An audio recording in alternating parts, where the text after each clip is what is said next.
In this video, I'm going to walk you through some enhancements to the calibration process in Studio. Now, as a reminder, calibration is the process that identifies where the lines are on the pitch, and it's something that needs to happen before you add 3D objects to your clip.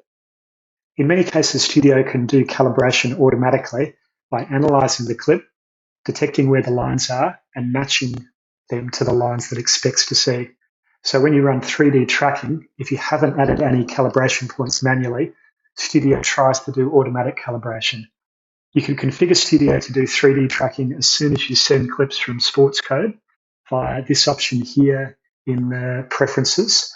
And you can also do this manually now via the Run 3D Tracking menu item under this new 3D Tracking menu. Now, sometimes this process doesn't work, and this could be for a number of reasons. And one is that the video might be on a non-standard field size, in which case you can try adjusting the field size settings and try again. And the way you do that is from this option here. This opens the field setting options, and you can try manually setting the field size by that option and running again. But even then, depending on the quality of the video and the visibility of the lines throughout the clip, sometimes Studio isn't able to correctly detect the lines. So in these cases, you need to tell Studio where the lines are by manually adding calibration frames. In this example here, the reason it won't work is because I'm using broadcast footage, and in this clip, the video jumps between a few different camera angles which don't show the lines. So I'm going to scrub the playhead here to a point where the lines are visible. I'm going to add a calibration frame from this menu here. And I'm going to do this very quickly. Usually I'd take a bit longer to make sure this is a bit more accurate. But you can see here I'm quickly dragging the points of the calibration lines to the corresponding points of the white lines on the video. And then I'll run 3D tracking again. Hopefully this will be successful. And you can see it is successful, at least it is for the portion of the clip that I'm interested in that's from this particular camera angle. Now, if you're ever concerned about how well the calibration has worked, you can scrub to other points in the clip. You can see here that in this example here, the calibrations work pretty well because the red lines continue to stay aligned with the white pitch lines.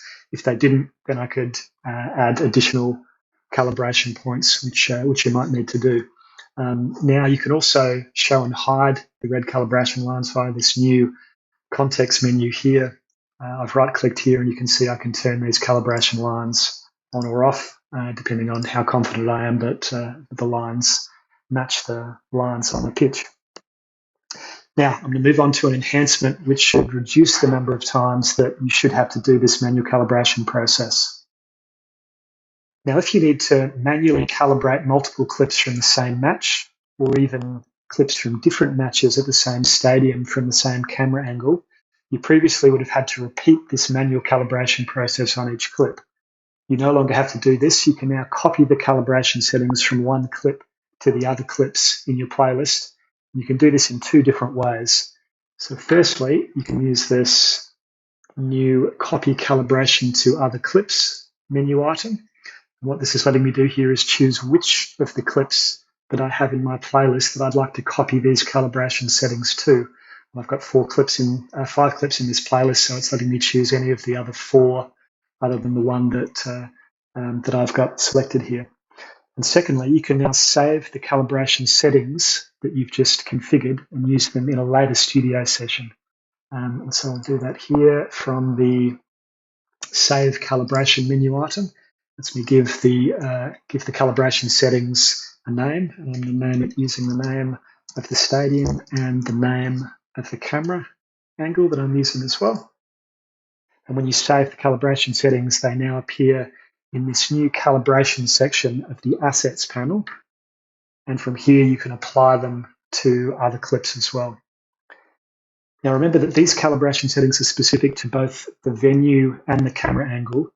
So if you're working with multiple angles of video, you might end up saving separate calibration settings for each angle at each venue.